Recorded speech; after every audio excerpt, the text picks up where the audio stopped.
कर्ण को जिससे मिला था सारा ज्ञान उसी ने दिया, ऐसा श्राप की बन गया उसकी मृत्यु का कारण। कर्ण ने परशुराम से झूठ बोलकर धनुर्विद्या और शस्त्र की शिक्षा ली थी। परशुराम को जब झूठ का पता चला तो उन्होंने कर्ण से गुस्सा होकर श्राप दे दिया। श्राप की वजह से ही महाभारत के युद्ध में कर्ण का वध हुआ। जब भी महाभारत की कथा सुनते हैं तब कर्ण का जिक्र अवश्य आता है।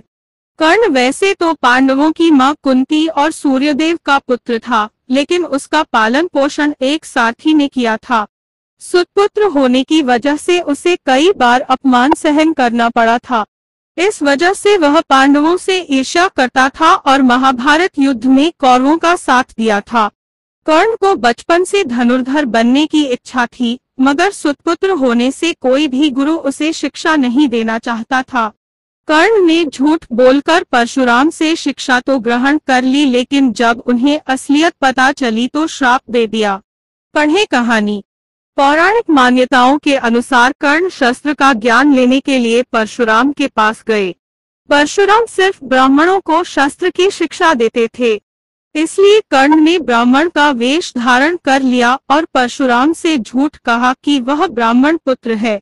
परशुराम से कर्ण पर विश्वास कर लिया और उसे धनुर्विद्या का ज्ञान देने लगे।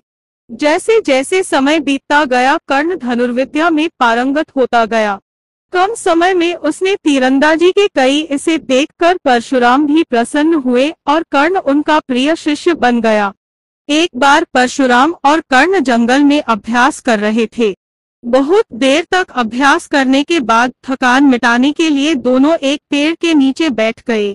परशुराम कर्ण की गोद में लेट गए। कुछ ही पलों में उन्हें गहरी नींद आ गई। तभी एक कीड़ा कर्ण के पैरों पर चढ़ गया और काटने लगा। कीड़ा धीरे धीरे शरीर के ऊपरी हिस्से की ओर बढ़ रहा था।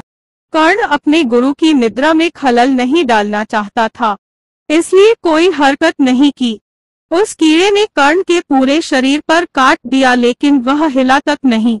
कुछ देर बाद जब परशुराम की नींद खुली तो कर्ण के शरीर पर काटने के निशान देखकर चौंक गए। उन्होंने कर्ण से इसका कारण पूछा। कर्ण ने पूरी बात बता दी। तब परशुराम के मन में शंका हुई। उन्होंने कर्ण से कहा कि तुम ब्राह्मण नहीं हो। ब्राह्मण को एक मच्छर भी काट जाए तो वो आवाज कर लेता है, मगर इतनी सहनशीलता सिर्फ क्षत्रिय में होती है। परशुराम ने कर्ण से उसकी असली पहचान पूछी। कर्ण ने अपनी असलियत के बारे में अपने गुरु को बता दिया। उसने कहा कि मैंने आपसे झूठ कहकर शिक्षा ग्रहण की, मैं सुतपुत्र हूँ, मुझे माफ कर दें। ये सुनकर परशुराम को बहुत क्रोध आया। उन्होंने कहा कि तुमने मुझसे झूठ बोलकर शिक्षा ग्रहण की है, इसका तुम्हें दंड भुगतना होगा। परशुराम ने कर्ण को श्राप दिया कि उसने जो कुछ भी सीखा है, जब भी उसे इसकी सबसे ज्यादा जरूरत होगी तब वह उसका इस्तेमाल नहीं कर पाएगा। जरूरत के वक्त तुम मेरे द्वारा सिखाए सभी मंत्र भूल जाओगे और वही तुम्हारे काल का कारण बनेगा। महाभारत के युद्ध के दौरान कर्ण ने कौरवों का साथ दिया। युद्ध के 17वें दिन कर्ण के रथ का पहिया जमीन में धंस गया। तभी उस समय अर्जुन ने दिव्यास्त्र निकाला और कर्ण पर वार किया। कर्ण उस समय निहत्था हो गया था। उसके पास दिव्यास्त्र का काट था, लेकिन परशुराम के श्राप से वह सारी विद्या भूल गया। इस तरह कर्ण का मृत्यु हो गई।